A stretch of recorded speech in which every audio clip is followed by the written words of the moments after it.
Africa is a continent blessed with brilliance, beauty, and unimaginable potentials. Yet, potentials alone are not enough to build Africa. Building Africa is not the job of the government only or leaders only. It is the responsibility of every Today, I want to share with you two things that we can do in order to build Africa. One, change our mindsets. Development begins in the mind before it appears in the society. We must change our mindset from a mindset of dependence to a mindset of responsibility. From someone should fix this to I can take part in the solution. When we have confidence in our continent and in our own abilities, this creates a new Africa, one built with confidence and not with complaints. Two, two, use our skills not just to serve but to survive. Everyone has something to contribute: skills, creativity, leadership, and compassion. Africa grows when we stop waiting for the appropriate moment and starting with what we have today. Mentor a child, serve your community, innovate, and create solutions for problems faced today. When millions of Africans give even a small part of themselves, it helps to build Africa. In conclusion, Africa does not need to be a copy of any other continent. Africa just needs people who believe, Africans who act, and Africans who are not willing to leave their homes. Thank you. I'm 11 years old. I guess I'm not too small to contribute to my great continent Africa, right? Greetings everyone, greetings, honorable guests, delegates and fellow Africans. It's an honor sharing this stage with great champions of Africa like you. I'll be talking to you on how we can leverage on skills and talent for the emergence of Africa. Wow! Africa, the cradle of humanity, the land of diverse cultures, with breathtaking landscapes, growing population, rich natural resources, and lots more. But we are facing significant challenges such as poverty, inequality, and underdevelopment. However, to solve these challenges, we need to focus on our greatest asset, which is the people. Imagine an Africa where entrepreneurship and innovation thrive. An Africa where the youths are empowered and our resources are harnessed for the benefit of all. An Africa where the leaders prioritize the needs of the people and communities come together to drive progress. It's not a mere dream. This is not a mere dream. It is not a mere dream. It's a reality, and we must create it. Africa must arise. Africa must arise. Africa must arise. Africa must arise. The strategies for harnessing skills and talent are We need to invest in education. That is, we need to equip ourselves with the needed skills to compete in the global economy. For example, if I want to compete in the global economy, I will need internet and some gadgets like a laptop to study more as a young public speaker. We need to foster for entrepreneurship and innovation. That is, source for opportunities and resources to turn your ideas into successful businesses. Promote cultural change and collaboration. Share your knowledge, share your ideas, share the best of practices across borders and industries. In conclusion, harnessing skills and talents is one of the keys to unlocking Africa's potential. Let's work together to create an ecosystem that supports creativity, collaboration, and teamwork. Africa must arise, and it begins with us. I know there are stakeholders here, so I have a few suggestions. Let the government invest in education and infrastructure. Let the private sector give opportunities and resources to entrepreneurs.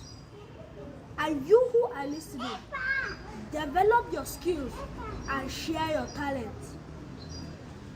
Together, let's work and harness skills and talents for Africa to arise. Thank you.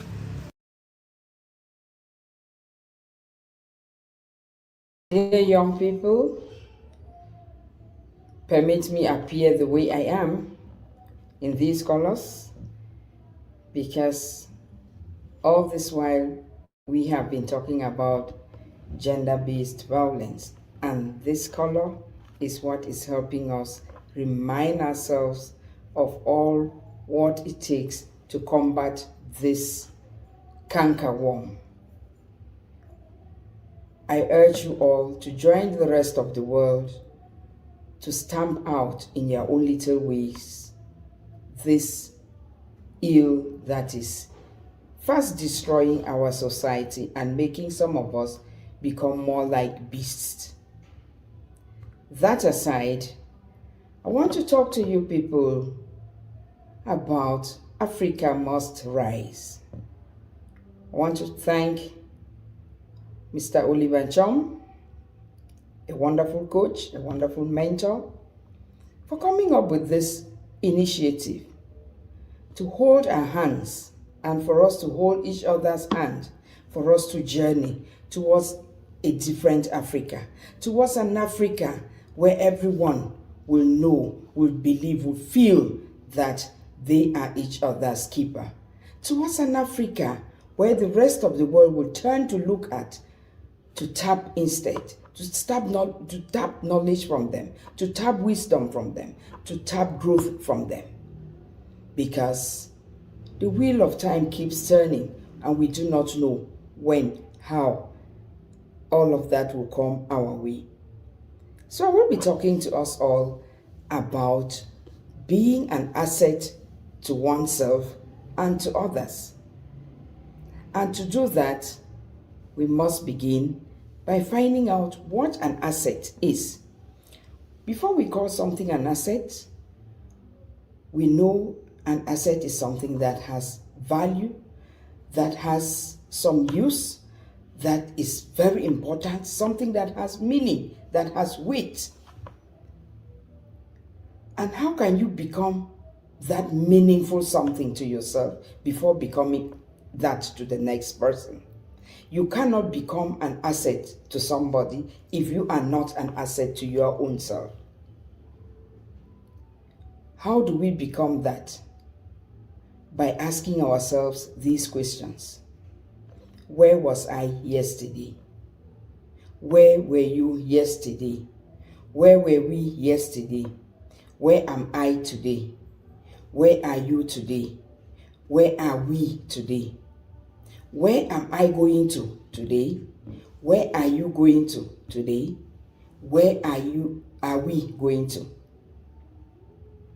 If we are able to answer all of these questions, I think our journey towards Africa arising will be a smooth one, and we'll realize that together we have prepared something good for everybody, something rich for everybody, something that has value for everybody, and it will help us all to arise. Having listened to the other speakers, we all seem to have the same cry. We begin with ourselves, the journey inwards. Mahatma Gandhi tells us that life isn't about finding yourself. Life is about creating yourself. Life is not about finding yourself. Life is about creating yourself. And how do you create yourself? You journey inwards. You journey to that point in your heart, in your life, that is facing lots of challenges, that is making you question who you are, what you are, and where you are. If you are in touch with that self and have a firm grip of that self, you will become a different person.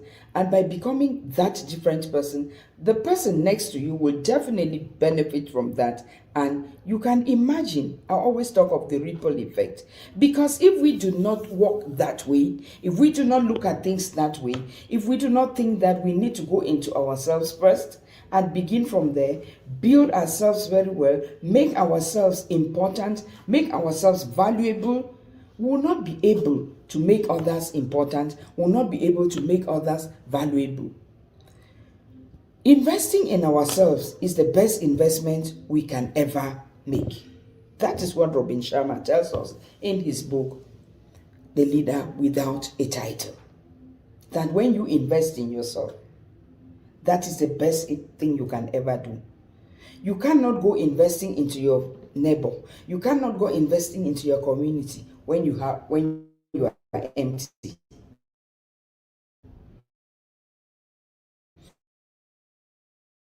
You must be going with something to offer them, and they will in turn have asset to others. There are different types of assets that we know.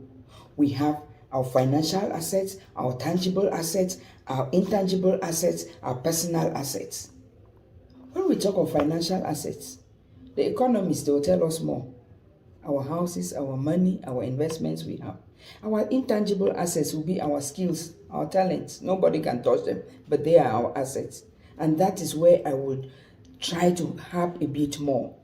Those assets, the skills, the talents that we have, what are we doing with them? Every other person is out there. We want to become like that person. We want to become like the other person. Do we for once sit and think that others will want to become like we are? And if we do, the more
Hello, can you see me? Can you hear me?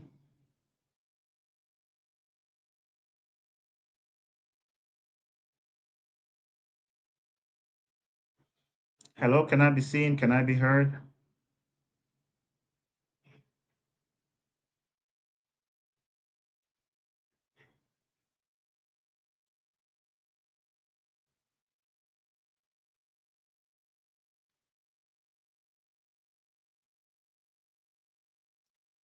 Hello, just to know that you can, just to confirm if you can see me, can someone confirm you can see me?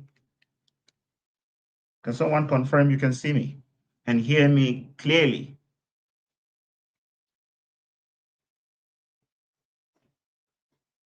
Okay,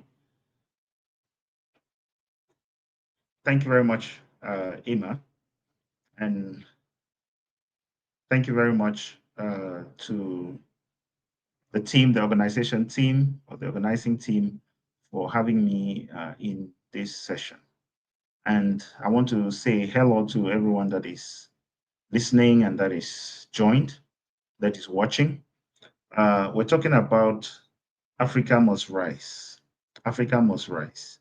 I really like the concept of Africa must rise because we have no choice. As Africans, we have no choice. And so I want to pay my respect to the speakers that have spoken to the audience before me and to appreciate the invites that I got from Mr. Shom and the team. Thank you for the incredible work that you're doing with this amazing vision. So I want to really focus on three things today. Three things. I'm going to be speaking to us about some key things I believe are those things that will make Africa to rise. First of all, what is Africa? When we talk about Africa, what is Africa? There is no doubt that when we talk about Africa, we're talking about uh, people who are from our descent, people who are majority uh, um, colored skin, and far from the race card, we're talking about people who are from the continental circumspection of what we call today the continent of Africa. That extends to Egypt, of course, Algeria, and Morocco, people who are not necessarily dark skinned, but they are Africans. Now, so when we talk about Africa must rise and the things that must make Africa to rise, we're talking about the circumstance that we find ourselves, the circumstances we find ourselves in that require us to step back and ask ourselves this question of who we are, and then answer the question and decide whether we want to rise or not.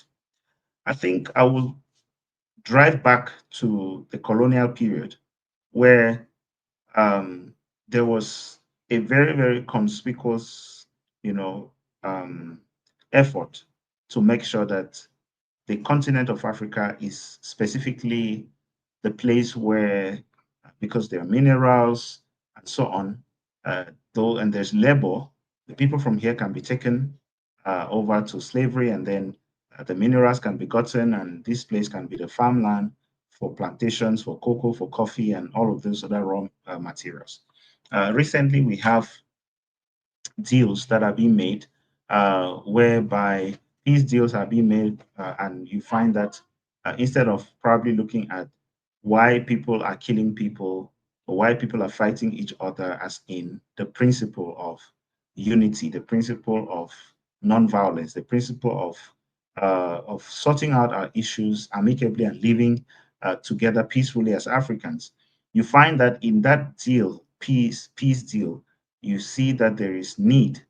Not that there is need, you see that there is a place for minerals. There is a discussion about rare earth minerals, which means even in this time, in this 2025, there is still a view that says that we are really the place where those raw materials that are needed for so and so business, so and so thing, in Europe, in the West, and of course in the East, uh, where we are supposed to be, where that comes from. So What am I driving at? We have been characterized by slavery. We have been characterized by so much that has made us to be more of beggarly, more of those who are in a position to receive than those who are to give. We have a situation where right now we are termed to be those who are poor. We have poor countries, needy countries, low and middle income countries. That's how we are being referred to in Africa. All of this show that we are not risen. This shows that we are below. But it's in principle, it's in concept. It's not necessarily that we truly are below. We are not below anybody. One of the most empowering things for me has been that I have not felt at any time that I'm below anyone. I have never, throughout my whole life, felt that I'm below anyone. I know that the whites that came to our country where I grew up in Kumbu in Banso as missionaries is true. They were missionaries, and so they probably behaved well, acted well, and so on and so forth. Those whites were nice, and they gave us sweets. They gave us, a few nice things. They would share things we never saw before, and so on and so forth. But generally, I felt like everybody should be nice. It's our responsibility to be nice. Why should they not be nice? And we too were nice because if we had stuff, we would give them. They would take them to the villages and they would like to eat the guavas and the oranges. So we were also nice. They were nice in their way, in their own way. We were nice in our own way. So I've never felt inferior to anybody. I've never really felt inferior. That's one of the uh, how do I call it? The superpowers that this generation has. If you find anyone in this generation, especially our generation, who really still feels inferior to Caucasians, then that person has a big problem with their mindset and their perception and what they have understood. I feel that I've grown up in a situation where I could have access to information, I could have access to the things that I needed to be who I wanted to be. I never felt like anybody was suppressing me. But as I grew up and started learning, it looked more like there were systematic ways to suppress me. And as I got to understand more and more of the way the world works and so on, it became more apparent to me indeed that there is something wrong somewhere. I personally don't feel that there is anything wrong with me or there is anything wrong in me, but I feel that there is something wrong systemically, you know, and I've been learning. And that's why the first thing I want to say in terms of how Africa must rise is that we need to be educated. We need to be educated. I'll tell you, it doesn't matter whether it's those in Europe or it's those in Africa that have broken boundaries and created impact, global impact, whether you're talking about Nelson Mandela, whether you're talking about Aristotle, whether you're talking about people anywhere in the world, there is one specific thing you need to know. When someone gets educated, they can write their own ticket. When someone gets educated, they can do so many things. When you get educated, your heart can get educated, your mind can get educated, your systems, your spirit gets educated. We need to grasp as much education as possible. If there is something you could do with your free time is to get educated. We have limited time in our lives to create impact. We do have enough time to create impact, but we have limited time to raise ourselves up to be ready for the impact we need to create. And that is through education. And I'm not talking about formal education necessarily. I'm talking about the ability to expose yourself to a lot of education.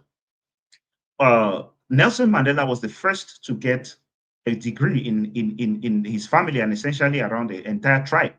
And he didn't just get his degree, a law degree. He realized that he needed to create a law firm. And when he created a law firm, he realized he can't just work his money, build his house, live normally, and try to be like a successful person, buy a car, and so on. He realized there was something more that his people were going through, apartheid in South Africa, that he needs to step in to try to help in. His education became useful and applied to his community, to his continent, to his country. We need to not just be educated formally, we need to use that formal education, but we also are not supposed to focus just on formal education. We need to focus on educating ourselves. about things that we did not know, things that we grew not knowing, things that perhaps were told us partially, things that were taught to us partially. There are certain things that are taught to us partially. Like in Cameroon, for example, it's only in 2016 that some of us got to know a lot more substance around the history of the current Anglophone crisis. And it shocked some of us. It shocked us so much that we were wondering, where were we? How could this happen? How was this happening? We started asking questions. And thanks to social media, we're able to see a lot more. Now we can see a letter that was written by the ambassador, by the French government to the ambassador of France in Cameroon. We can see correspondences, handwritten notes between Britain and France. We could see things that were not found in the history books we studied in Form 5, formally, through formal education. So you have to extend yourself to educate yourself informally. I'll quote another example. I'm sure many people know Elon Musk. Elon Musk is a South African, by extension an African, but now he's an American because he chose to go to America because there was this stifling. He felt like South Africa was not really providing an opportunity enough for him to be able to enjoy the expanse of his vision and his ambition. So America was a more suitable environment. Now, we ourselves in Africa, we need a suitable environment for certain things. But for us to be able to even know what things we need an enabling environment for, we who are the change agents need to be so educated about things to the point where we can demand the kind of systems that we need. We can demand the kind of environment that we want. We can demand the kind of governments that we want. We can demand the kind of communities that we want to live in. We need to learn and educate ourselves so much so that there's an overflow of who we are, such that we want to have the environment that we need, and that is exactly the example of Elon Musk. By the age of 7, Elon Musk had studied so much. He had read almost everything in his father's house, books in his house, in the bookshelf. According to his own testimony, there is virtually nothing he had not read in their house. He says he had ideas to the point where he thought he was going crazy because of the number of ideas. And more recently, he was asked, what are the greatest challenges you have? And he says his mind is almost always exploding with ideas. This guy has ideas. He has ideas of what to do. He has ideas of going to the moon. He has ideas of going to Mars. He has ideas of creating Tesla. He has ideas of creating things. He just has so many ideas that basically trouble him. He doesn't understand why people are not pursuing ideas, why people are not creating impact. That's the kind of person that creates impact, because he comes from a place where he knows so much that he's overflowing with it and he wants to give it out. So we need to find comfort in reading, find comfort in knowing, and you have to extend yourself to go look for material that nobody will give you to read. Interestingly, there is so much on the internet that we can read. There's so many free books and so many things. You don't need to go pay for the most expensive things in order to read them. You just need to read. YouTube is an entire university. We need to be able to find comfort in the pain of seeking for knowledge. So you need to know much. We need to know much. I'll quote another example. Dr. Ben Carson, I learned about him in 2016 when he was running for president in the United States. He's a Black, and he's the first person to have separated conjoined twins at the level of the brain. And he did that at the age of 33. Don't know how many of us are 33 years old now, but this guy did that at the age of 33. He's a neurosurgeon. And this guy's life was changed because he started to read. He read so much that he knew exactly what he wanted to do with his life. His elder brother, Curtis, on the other hand, read so much and he wanted to become I think, an astronaut or something. He's working with space, something of that nature. But Ben Carson, became a neurosurgeon because he became impressed with the brain of the human being. So that's what education can do. Ben Carson never used to make it to do well in school, and his classmates used to call him dummy, But once he also had a temper and anger. All of us have weaknesses. That was his. And one day he almost stabbed a student, a fellow pupil, and then they brought him from school to the house, and he ran into the bathroom, and he was really regretting and thinking. But that changed his life because he felt to himself he needs to change, and he started praying and asking God to help him. But his mother too was helpful because his mother helped him to go get books from the library, he and his brother, and read. And so here comes one of the key lessons, even for your children at home. If you want to prepare a future for them, you have to make them read, because the more they read, the easier it will be to decide what they want to be and what they want to do in future. And here we are in Africa. Some of us are so stuck with one thing. Some of us are so stuck with the desire to be an engineer, to be a pilot, to be a medical doctor, to be something that we don't even know probably how to go about it. But it's because we're not exposed. We don't know how many more great things we could be, But we need to read widely so that we can make choices. There's some particular areas that if I were to go back to the university now, first degree, and I understand what I understood, I would be looking to read things like history. I'll be looking to read things like philosophy. I'll be looking to read things like sociology and anthropology, because these are incredible things, you know. I'm not saying the others are not important, but I'm saying there are some things that basically cause you to be a force to reckon with. There are people studying communication in the university, and they still go around thinking themselves to be useless. There's people studying English literature, for example, linguistics. These are fundamental things of the society.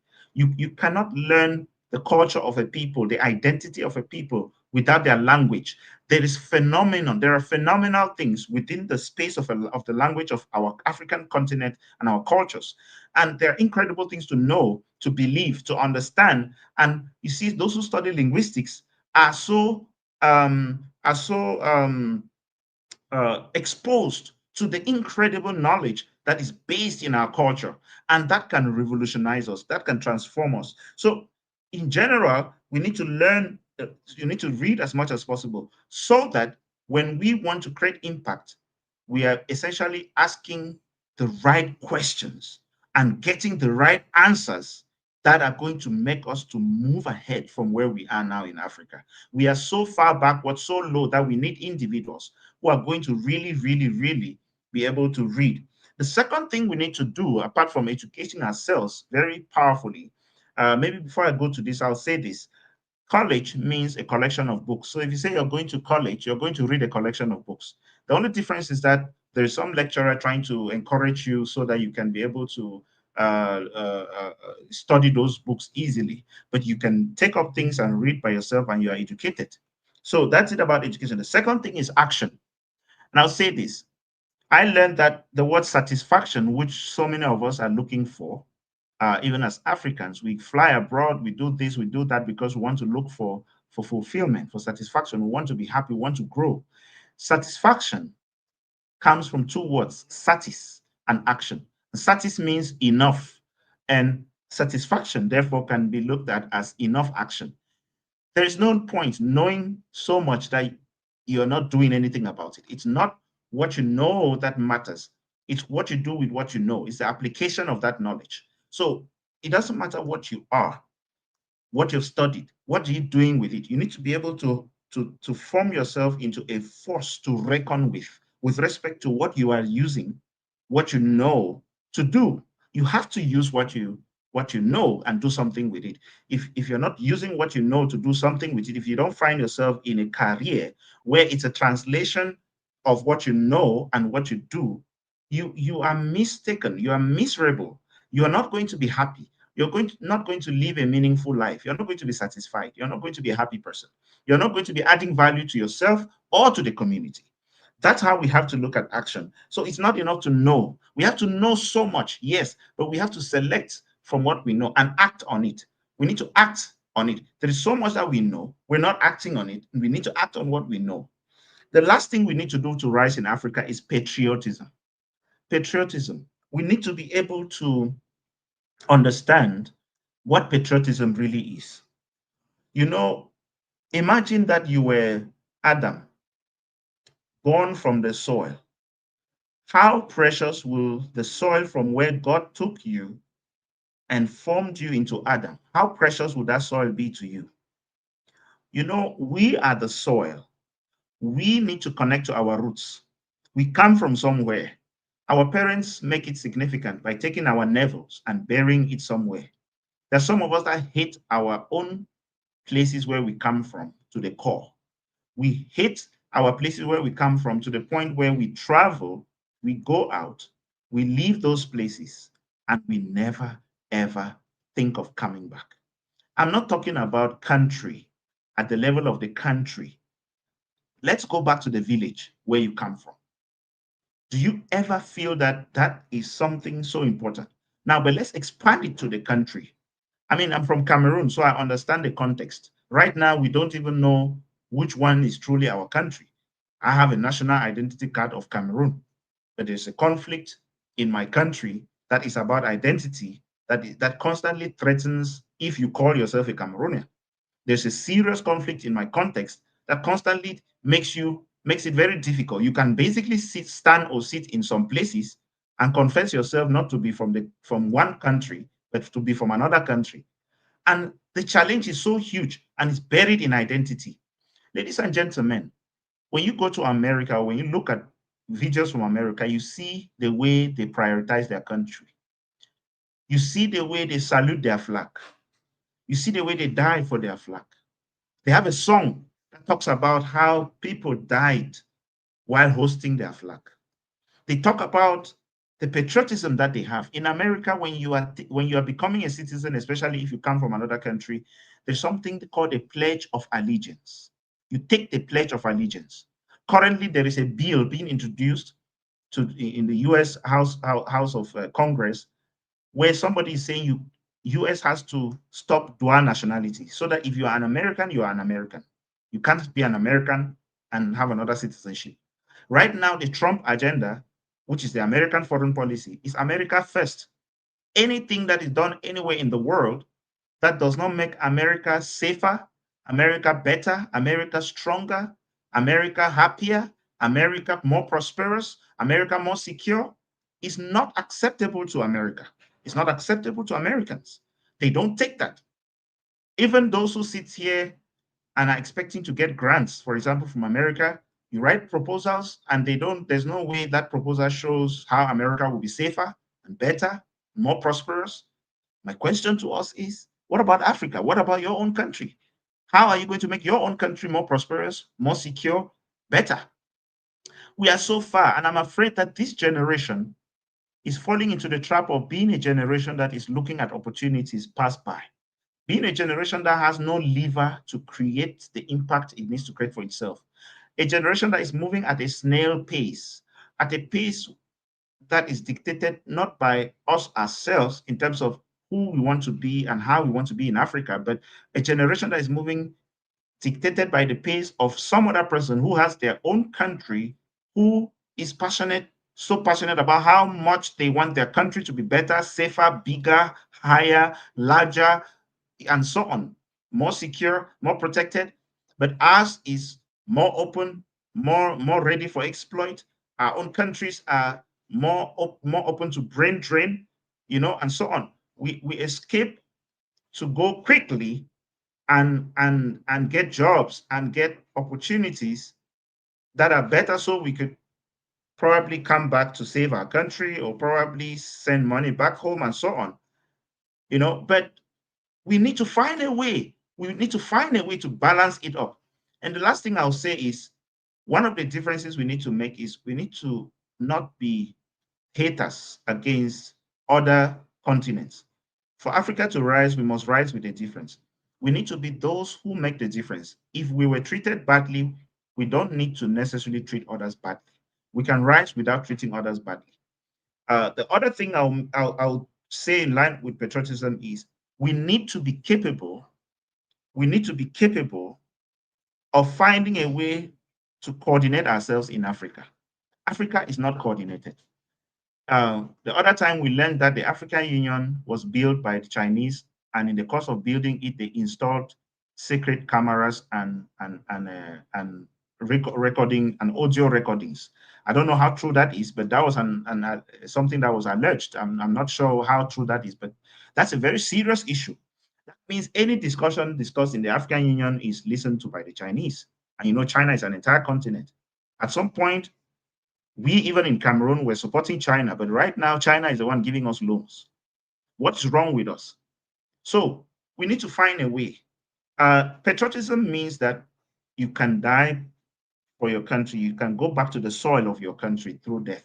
Patriotism means that you can live in pride of your identity, like Nelson Mandela did, with no excuse, with no permission from anybody, but with permission from yourself. There's dignity, there's autonomy, there's the ability to love what you are, who you are, where you come from, to a level that is not understandable. Right now, I'll say something. There's no way you can say anything about the whites in Europe. They are together. The West is so together. You can't, as Africa, do something that is against them, and they don't come at you. Right now in South Africa, for example, there's an accusation that South Africa is maltreating whites in South Africa.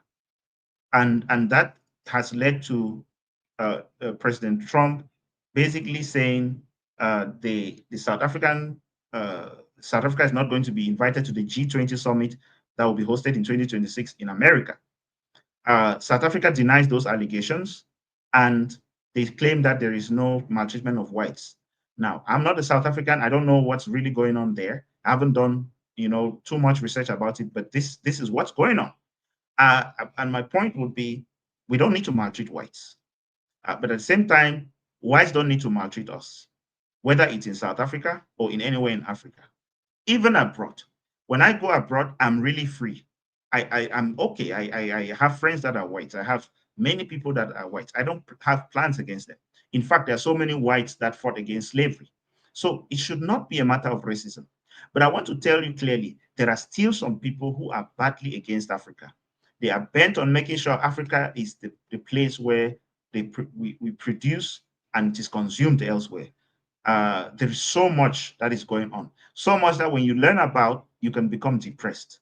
But what I want to say is, you are strong enough from the inside to be able not to be depressed and to rise above that. And this generation should not be the generation that lets Africa down. Our parents did their best. Many of them were killed for trying to make sure that Africa rises. But we need to make sure that Africa rises. We don't need to rise by pushing others down. We need to rise by being smarter, more intelligent, and so on. The last thing I'm going to say, it's about secret societies. Now, there are so many people that betray their country because they're in secret societies that are globally linked. Secret societies that we've learned about, for example, we're talking about Freemasonry and so on and so on. Many people think they're joining, uh, fraternities and places where you can go and then you can be fine and they will give you opportunities and so on and so forth. The real thing is you never see the faces. That's why they call them secret. You don't know who is who. Once in a while, we are now seeing on social media, we see people in grand lodges and all of those. Please, ladies and gentlemen, those things are not things for you to be mingling with. I'm going to encourage you. Life is also spiritual. Yes, I agree. But you need to choose your own spiritual. You need to choose your own spiritual. And when you choose your own spiritual, you need to work hard in it.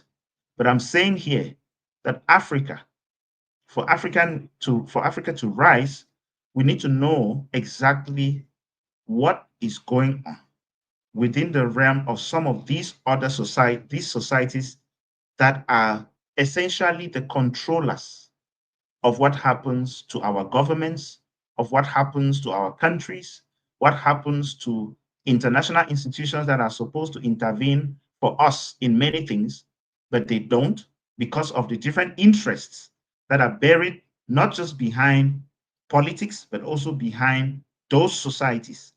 I'm spilling out these beans because it would be naive for us to think Africa can rise without considering the highest levels of cosmological happenings, geopolitical positionings. Right now, you have Russia fighting against the West in general. And you see coup d'etats here and there. Today, there was a coup d'etat in Benin.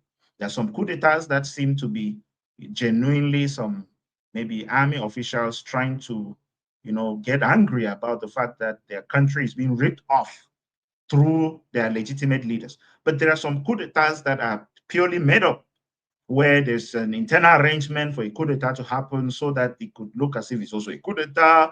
And like there's so much politics going on. But where the African brains that can sit down to analyze things and to say, we who want Africa to rise in this direction and not this direction can help ourselves and cause that the direction should be this way, that way. In conclusion, ladies and gentlemen, for Africa to rise, we need three things.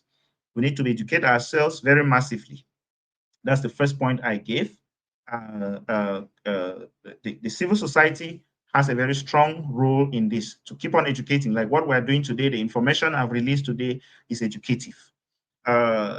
When you have a very serious dictatorial regime and international conspiracies that teleguide the way our countries go and the way our continent goes, the way we don't like, what we need to do is to hold these kinds of sessions that we're holding and to educate ourselves. And as people hear it and it goes into their spirits and they start thinking, then they begin to form themselves into the legitimate masses that are going to cause Africa to rise. That's what we need. That's what we want. We'll not only rise physically, we rise spiritually. That is exactly how it is supposed to be, and that's how it's going to be. Technologically, we rise. In every aspect, we rise. Education-wise, how we educate our people, we rise. We need to rise in every angle, in every dimension. We need to be able to educate ourselves. It's very, very, very important. And when we begin to educate ourselves, then we form ourselves into an educated people that know where we're coming from, where we're going to, and how we're going to get there. Second thing is we need to act. If Africa needs to be satisfied, we need to act enough. We need to be able to act enough. There are so many degree holders that are not into positive politics. We have palm wine tappers and wood carriers and people who are just errand boys and errand girls around being municipal councillors and so on and so forth. We need to be able to have a movement that has a conscience where youths who have a degree in environmental science can become councillors and they take charge of their quarters and they make sure that simple things like waste that is being dumped in the streams in our quarters doesn't happen, because you understand that that is your responsibility and you're taking up responsibility to rise at your own level. We need to get involved. That is action. We need to get involved. We need to get involved into the politics of our countries. We need to get involved so boldly. We need to get involved so coordinatively, so advisedly, so knowledgeably. We need to use the knowledge we have and get involved by acting. So action is the second thing. The third thing is patriotism. Right now in America, there are some companies that you cannot work there if you are not an American, born naturally an American. Why? Because they believe that top secrets are going to spill to other countries if people that are not truly Americans take up employment in those companies.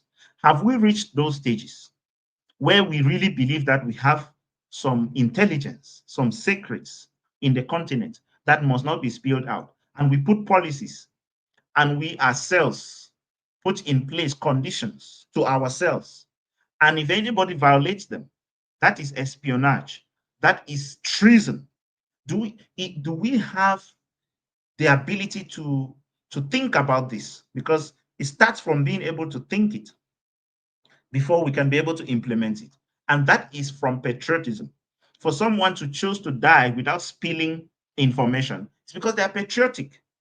If you don't love your country, if you don't love your identity, if you don't love where you're coming from to the point where you cannot sell national secrets, where you cannot sell, there are people who work in organizations and their mouths are like water. They just spill information. Wherever you are, you need to start practicing to be an owner of something. You can't work in an organization and your mouth is everywhere. You talk about everybody everywhere. You can't be in a country and you are spilling information about the country anytime, anywhere. You can't just sell your country out. You can't sell your continent out. We need to be proud Africans who love where we're coming from. There are some people who are ashamed. There are people who we have a teacher who we had a teacher who said there are some people who can run away from identifying with their mothers or their grandmothers. If their grandmothers are coming to school, they hide. They don't want to be identified because they feel their grandmother is ugly or their mother is ugly. No matter how ugly your mother is, no matter how ugly our continent is, our country is, we need to be able to love our countries. We need to be patriotic enough. Why not die for the country? Yes, I know those listening may say, oh, am I the first? Am I Jesus Christ? Patrice Lumumba died, Kwame Nkrumah died, etc. Well, they died to give you where you are now. When they died, they moved the rising Africa one step forward. What are you doing? What are you doing? What are you doing? And who told you you're not going to die? There are people that have died and are buried in mass graves. There are people that have actually not been able to live long because they have been shot. There are people who did not plan to die. But there are people who were ready to die, like Nelson Mandela, for the right reasons, and they did not die. So who told you you're going to die, by the way? But I'll tell you, the greatest impact is made by people who have already died. That means in your mind, in your heart, if you understand what it means to be patriotic, then you will die in your heart and be ready. If you die, really, you won't have a problem with it. But if you don't die, you won't have a problem with it either. But you will be grateful. Either way, you will be so grateful that before you die, you did your best. You did your best. You died trying. It would be more glorious for you to die having tried or while trying the best, the deepest, the highest you could for your continent, for your country, than for you to die like a chicken, coward, sellout, shameless, non-patriotic person. We need to be able to be patriotic. That's the third point. Ladies and gentlemen, thank you so much for giving me the opportunity to share my thoughts about how Africa can rise. And I want to wish us a wonderful rest of our session. And of course, if there are any questions for me, I'll be glad to interact as well. Thank you, and let's have a wonderful time.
Hello, ladies and gentlemen.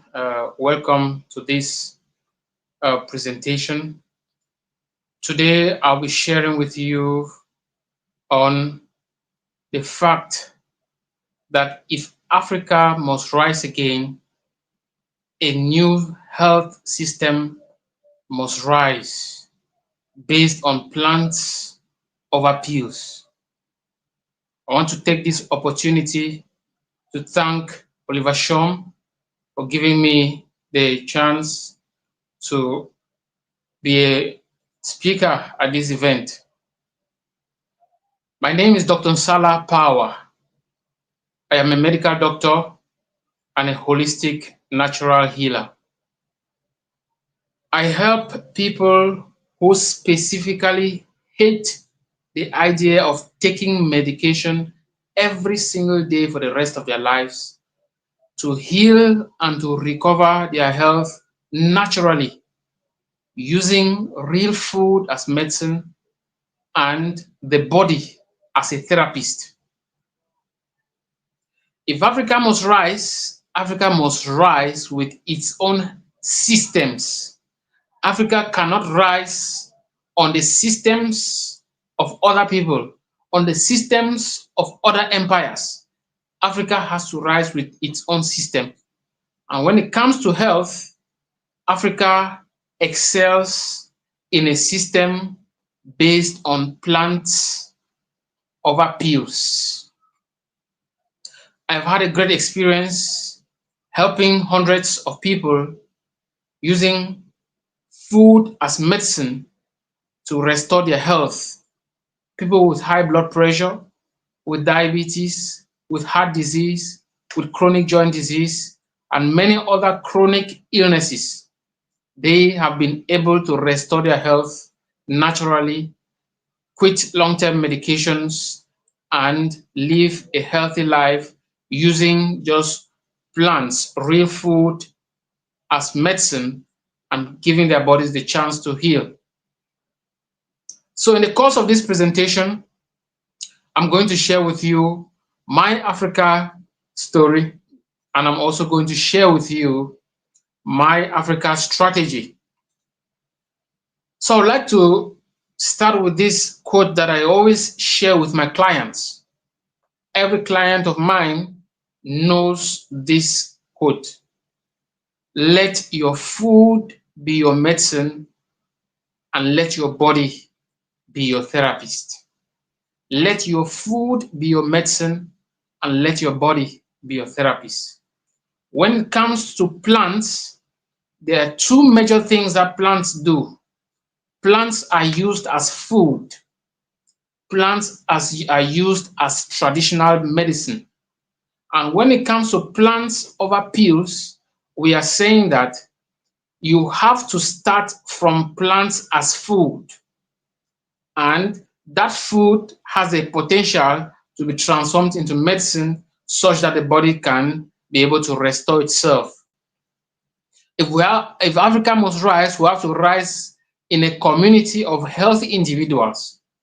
And only a system which is based on plants, which is based on understanding food as medicine, can permit a rise and empowerment of Africa.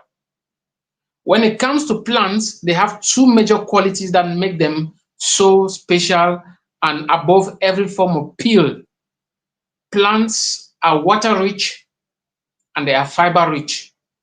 Plants are rich in water and fiber. These are two nutrients that you can't find in any pill.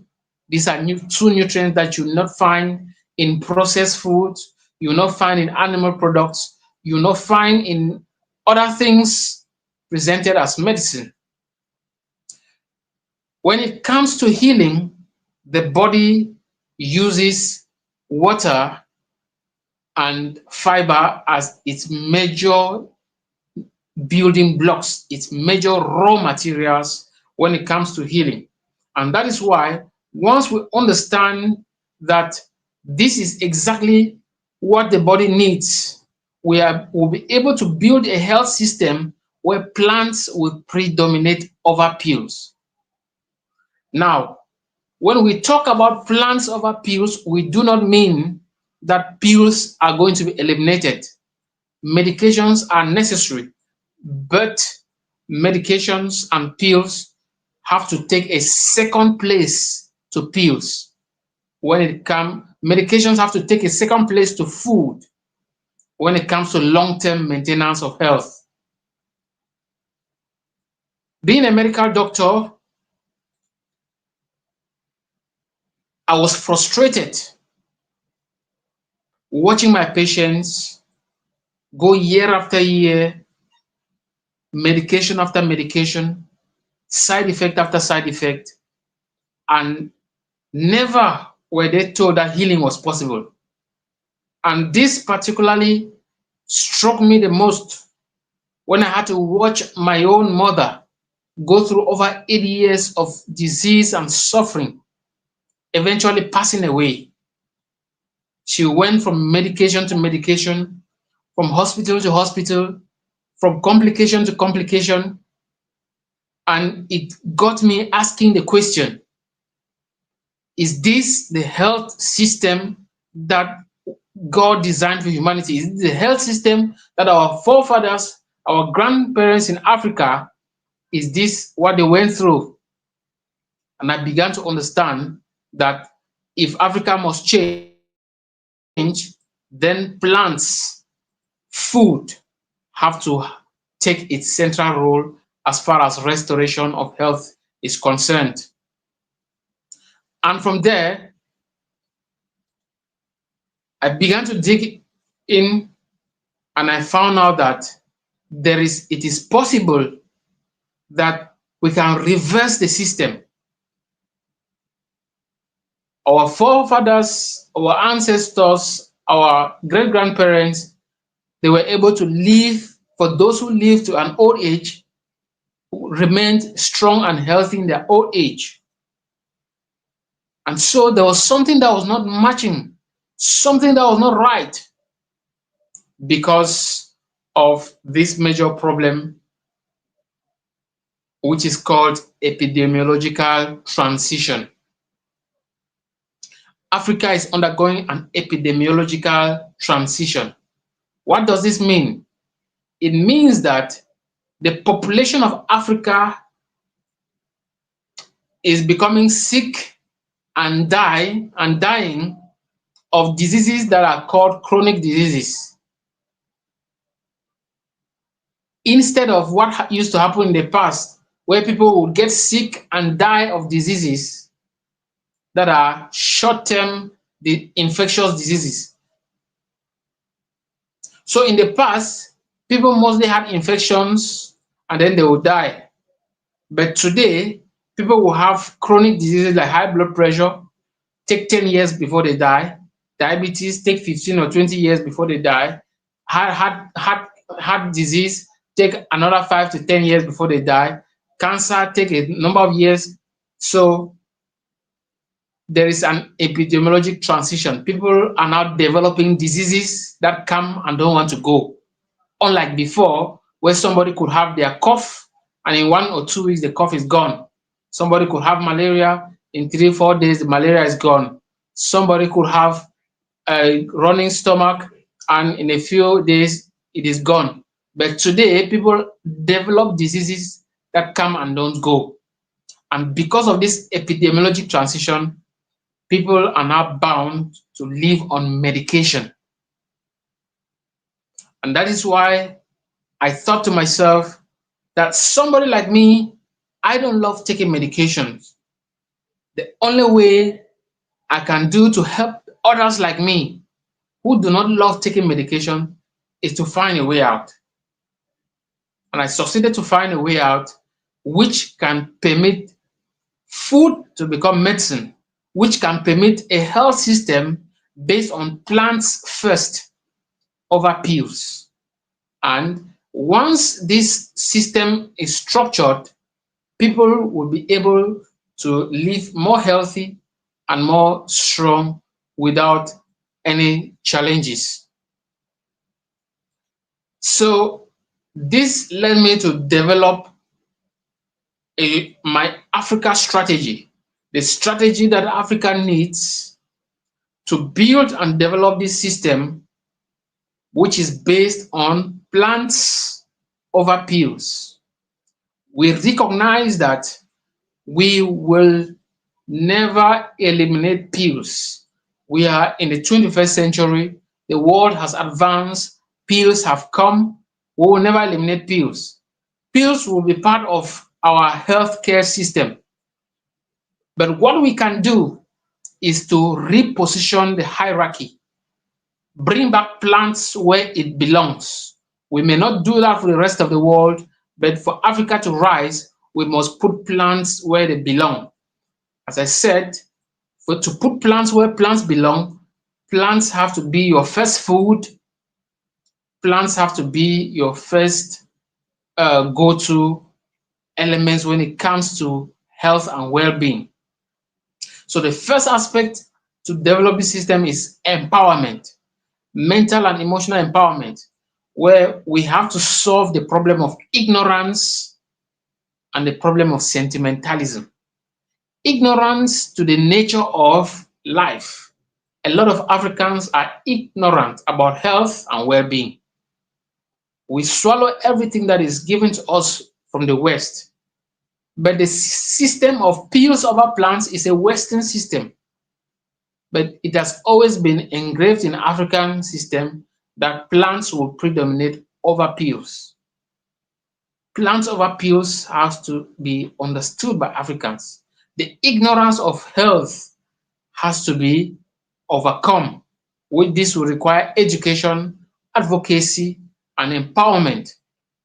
Sentimentalism has to also be solved, which is a way of approaching life more objectively, without fear, without threat, approaching life pragmatically and objectively.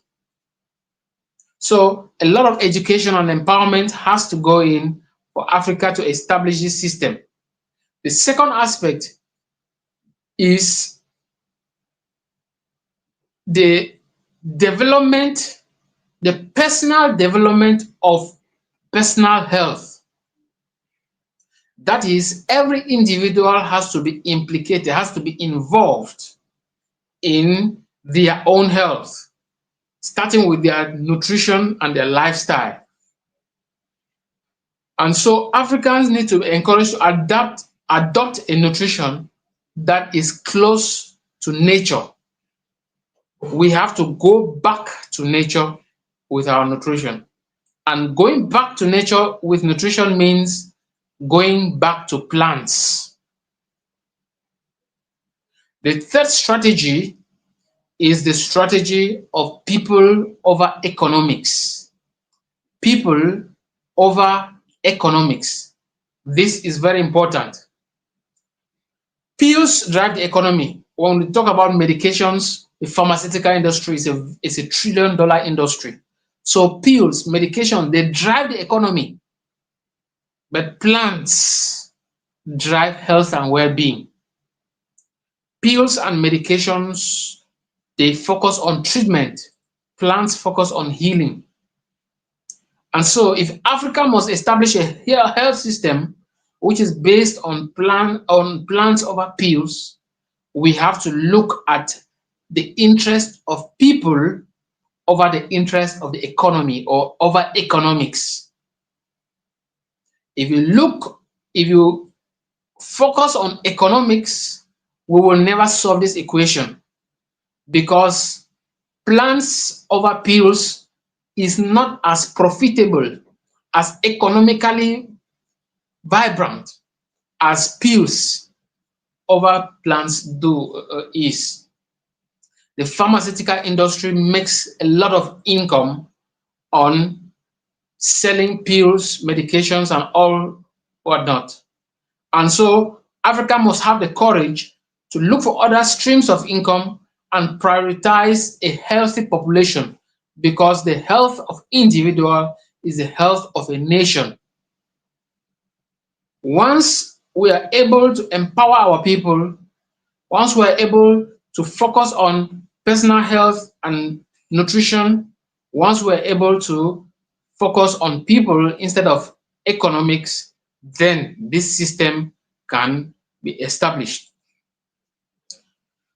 So I'm going to round up here with this quote by Thomas Edison, who said, "The doctor of the future will no longer treat the human frame with drugs, but will cure and prevent disease with nutrition. The doctor of the future will no longer treat the human frame with drugs, but will cure and prevent diseases with nutrition. This is a quote by Thomas Edison. Let us not allow others to become this doctor of the future. This prophetic quote is directed towards Africa to rise, where will be able to treat our people not with drugs, not with pills, but we'll be able to treat our people with plants and with peace. Thank you. It's been a great pleasure. Have a great time.